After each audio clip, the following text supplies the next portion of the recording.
Hi, this is Cara Inman, and this is my video response to Tracey's discussion board about the College Prep for All policy brief.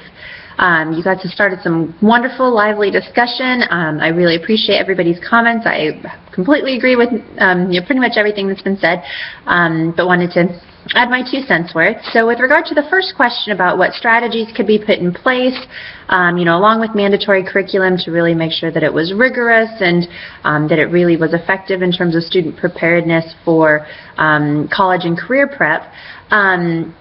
Number one, I think that there are some great options, that can happen in terms of tutoring and shadow education. I think there definitely needs to be adequate teacher preparation. The teacher development should really, address how these strategies or these skills can effectively be taught. And these should be things that are included, both in kind of teacher preparatory courses as well as, in professional development within the workplace, both training on how to do it as well as opportunities for teachers to, collaborate and have kind of that positive peer, interaction of how do you teach this, what strategies have worked for you, and it'll enable them to collaborate and have that sort of, training and professional development.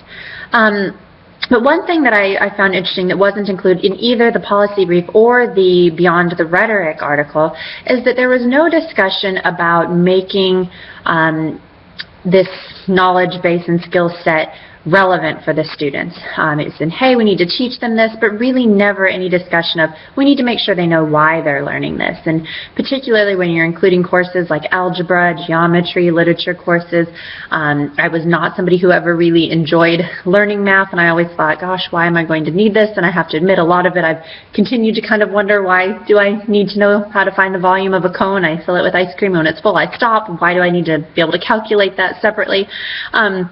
And so letting students know why these skills are important, and show how it relates to a career. You need to be able to find the area of something if you go into any kind of, construction or carpentry work, so you can make sure you're ordering the right amount of flooring, or even if you become a homeowner and you're wanting to do any kind of renovations, these types of skills are necessary for these reasons. So showing why it's relevant, letting students, have it be applicable. And there was also kind of no direct discussion of applied learning. And that may, that lack of maybe relevancy and lack of actual applied learning opportunities may be why it sounded like student engagement was pretty low. And so I think if those couple of things could be included, that would definitely aid in student engagement. I know that's something with UNCW's new QEP is really focusing on applied learning, and I think it's a wonderful thing, and then maybe that could be implemented in this Chicago setting.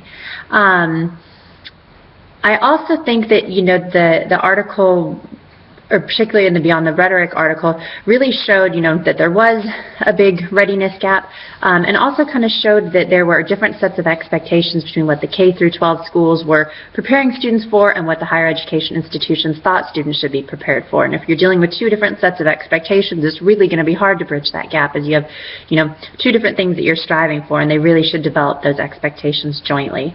And also just really making it a little bit more relevant, instead of saying, hey, you've completed these courses and having the focus be on course completion, really having the focus be on skill attainment.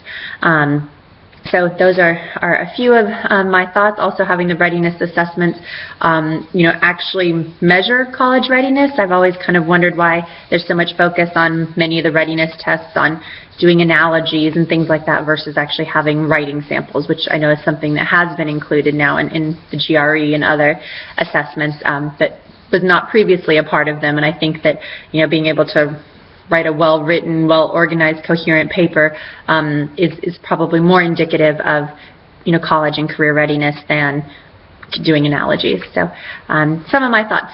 Thanks.